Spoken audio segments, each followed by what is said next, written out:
I did it. I finally did it.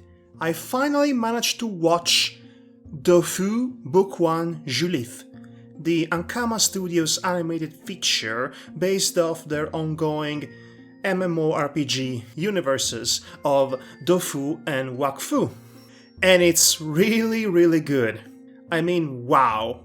The animations the Ankama Studios have produced to simultaneously promote their source materials and to expand their narrative universe and lore, taking advantage of its innate potential to create stories that will wow audiences around the globe, which is to say, if you watch it in the original French audio, because every dubbed version I come across of those various animations was not very good, but anyway.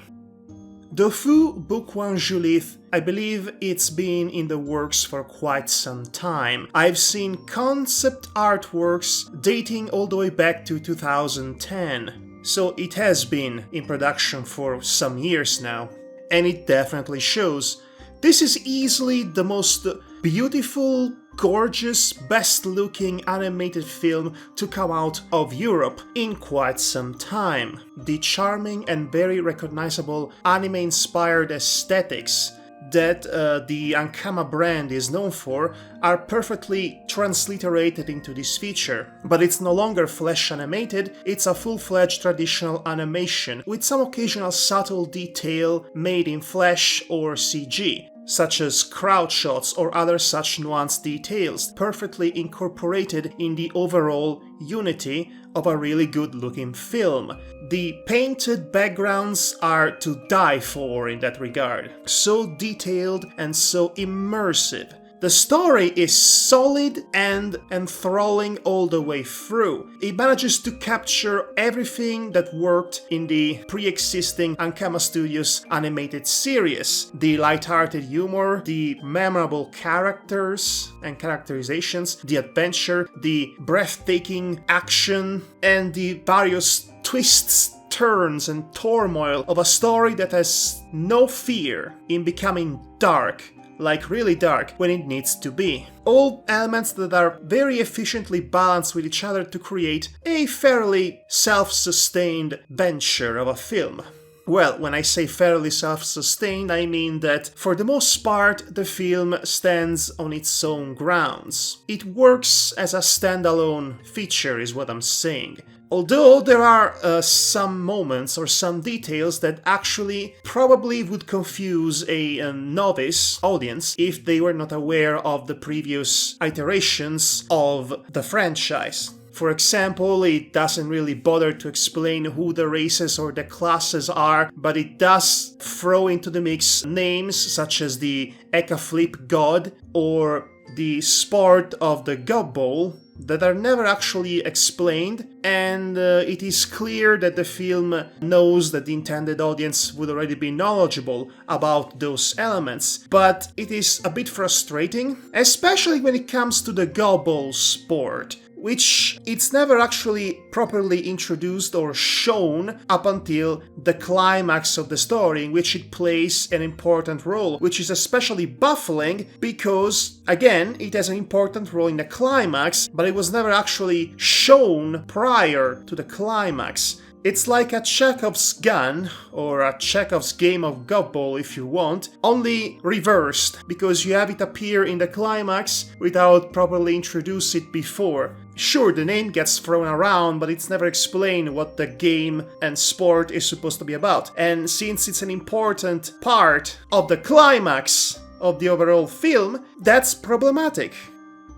And again, it is clear that the filmmakers clearly expected the audience to be already knowledgeable with the source material, which is also baffling because they actually went on and added a character in this film that was never previously introduced in any of the other animated iterations of the franchise. I'm talking about the character of the puppy girl Lilot, if I'm getting the name right. She was never in any of the other iterations, animated series, short films, or even OVAs that were produced under the name of Ankama Studios and Dofus and Wakfu. She's clearly a character that's been made specifically for this film, which kind of alienates the intended audience that this film is made for, and really contrasts with the idea that this film was made with that specific audience in mind. But at the same time, there is the entire debacle with the Gob Bowl controversy, if you will, and all of the other elements that are just not explained and just thrown in it. So it is slightly doing a disservice for both the intended audience and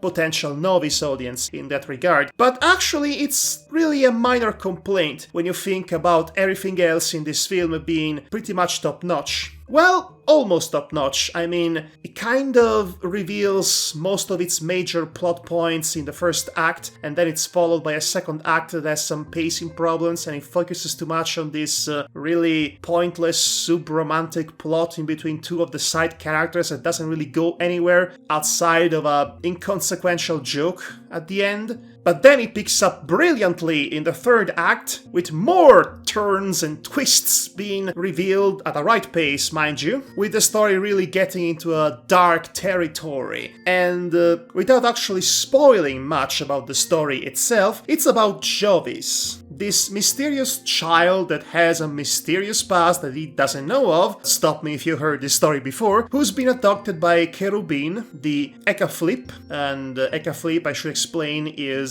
a anthropomorphic feline cat race or class in the universe of Dofus. Clearly it's based off the actual playable classes in the games in question, and there is this mysterious